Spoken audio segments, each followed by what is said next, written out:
ever felt like you're in a never-ending maze of procrastination and you watch all these productivity videos but nothing changes? Well, in today's video, I'm going to help you get out of the clutches of this one silent productivity killer to help you become the best version of yourself. If you failed at being productive, it's not your fault. Everyone online tells you you've got to have this productivity system that's perfectly working, and once you've done that, you'll get over your procrastination and you'll be super productive. Well, that doesn't work because in order to have a system, it needs to have a fuel to keep the system running. And so you can have all these tools, but if the tool doesn't have the right fuel, it's not going to work. And people online want you to think that you need willpower to get this fuel to keep your system working. You need to become super disciplined and have this perfect system working using discipline and willpower.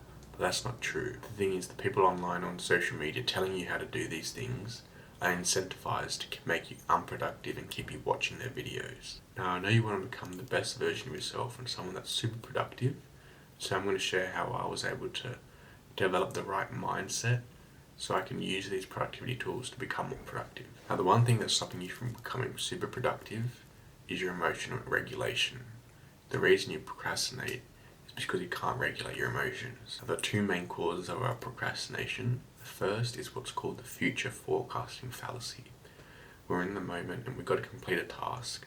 We think that a future version of ourselves will be in a better emotional state and feel up to doing the task, so we put it off right now, believing that that future self will come along one day. But the thing is, you've probably been putting off a task for maybe a week or a month, and so you're living as the future version of yourself right now, and you've been putting that task off all along, hoping that a future version of yourself will be in a better state, but you're in that future version of yourself state right now and you still haven't done the task. The next reason we procrastinate is because we get dopamine when we complete a task, and so if the task we complete is procrastinating and putting off another task, then you're getting a hit of dopamine, and then once you keep doing that, it becomes a habit and you get addicted to getting this dopamine of procrastinating and putting tasks off in the future. Now, once you understand why we procrastinate, then you can kind of figure out what sort of tools you can use to overcome this. So I've got kind of two main tools that I use, and the first is having clarity on what you've got to do in your goals, and the second is improving your emotional regulation. So the first step in having clarity on your goals, you've got to figure out where you're heading. Our brains are a goal-striving mechanism. So whenever you've got to eat something, your body just automatically takes you to the kitchen and opens the fridge and looks around for food to eat. You don't even have to think about it. Your brain already has a goal in mind of eating, and it's just taking your body and doing it for you. Same thing for drinking water, same thing for going and doing anything in our life. Our brain is a goal-striving mechanism, and it thinks of a goal, and it takes our body towards achieving that goal. So if you're in a state of procrastination, it's because you don't have a goal, and your emotions start getting heightened because you're not in homeostasis. So our brain wants to have a goal, but if it's got no goal to work towards, we're feeling off, and our emotions start going all over the place. Your body's not in harmony. So first you've got to figure out what sort of goal, what sort of big project or task you want to complete. Then you've got to figure out what steps do I need to do in order to get there. And you can create a system, so a step-by-step process in order to achieve an outcome. So for example, posting this video, I've got to think of an idea, script the video, film the video, then edit the video, and then post it. So then I've got to just write down each step I need to do for each part, and then I create a system that I can consistently do to create a video. So once you figure out a goal to achieve, then your brain at least has got something to work towards, and it's back in harmony, and it's halfway there to improving your emotional regulation. Now, if you've ever played sport, you know the feeling of being in flow where everything just works. Every pass you make is perfect. Every touch you make feels good. Every pass you make feels perfect. Every shot goes in. It just feels effortless and you're enjoying what you're doing. But when you're in that state, you're not procrastinating, you're in the moment and you're doing the work. And so we've got to try and get into that flow state and the zone state, but we're not procrastinating. So that's the second part of building out emotional regulation tools, is trying to get into that flow state. And so there are three things that you can try and do to get into the flow state. The first is being relaxed. The second is enjoying what you're doing. And the third is making the task effortless. So the first is trying to become relaxed. We can do that just by relaxing all our muscles. And then we also want to focus on just doing one task. So the person that's in the zone playing sport. They're not doing multiple things at once. The soccer player's not dribbling and on his phone at the same time. They're not running and thinking about what they're going to eat for dinner. They're focused on one task, and all their thoughts are in alignment with completing that one task to their best ability. And the more tasks you start doing, the more fragmented your thoughts get, and the more tense and anxious you become. So really, to become relaxed, you need to just be focused on one thing and have all your thoughts in alignment in that doing that one task. And that's how we can become relaxed. So if you're procrastinating, potentially you're thinking about other things, you're trying to do other tasks at the same time to distract yourself. So you just got to pick one task, have all your thoughts in alignment with completing that one task. So the next tool is to enjoy what you're doing.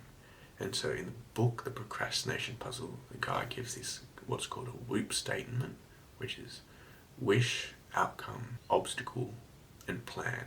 WOOP. And this is where you figure out what is the benefit of doing the task that you've been procrastinating. And you got to figure out what tools you've been using and create a plan to overcome it. So for W, wish, what do you wish to complete? I want to post this YouTube video. I want to go to the gym. Alright, what outcome will you get after achieving that goal?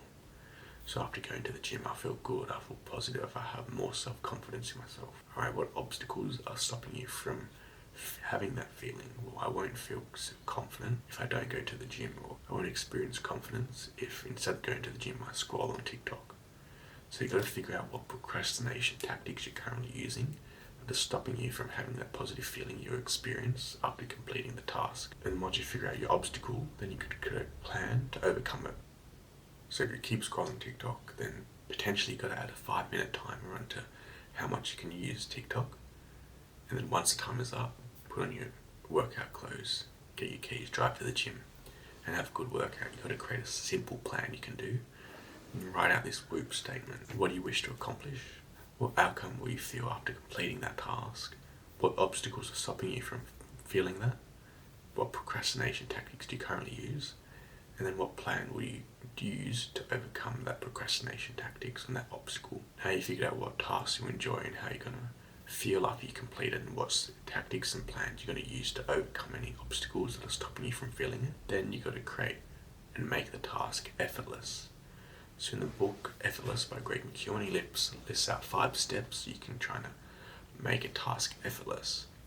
And first, it's figuring out what does done look like. So for a workout, it would be completing all your sets and reps and then walking out the door of the gym. And posting this YouTube video will be hitting publish on YouTube Studio and publishing the video. And you've got to figure out what's the final step, what's the final action for completing this task. Once you figure out what does done look like, then you've got to figure out what does all the steps it takes to get to done. So for example, going to the gym, you've got to get the keys for your car, you got to get dressed, you got to go to the gym, you got to do your warm up, do all your sets and reps, cool down, and then leave the gym. So that you got to figure out what are all the steps, and then what steps can you delete and still get the job done.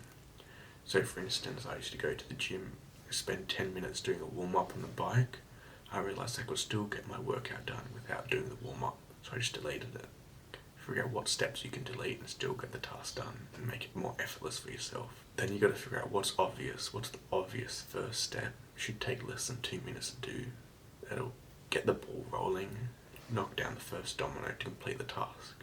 So if we're going for the gym, the first step is putting on the gym clothes. Takes less than 2 minutes to put on, and gets the ball rolling. I now know I'm in workout mode and I've got to go to the gym. So you got to figure out what's the first action step that'll get the ball rolling, and then you've got to master that habit every day. Try and master that habit. The next is gradual. What gradual pace can you sustain over a long period of time? Potentially going to the gym for 3 hours a day every day is not sustainable.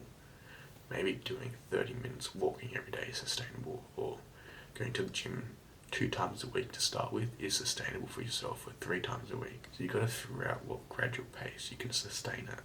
Then the last step is being grateful. What can you be grateful for? When you go to the gym, be grateful that you get the opportunity to work out. Be grateful that you're in an environment where everyone's trying to become a better version of themselves. Now, after you've implemented these 5 steps, the tasks you want to complete should be more effortless. You should be master of that first habit.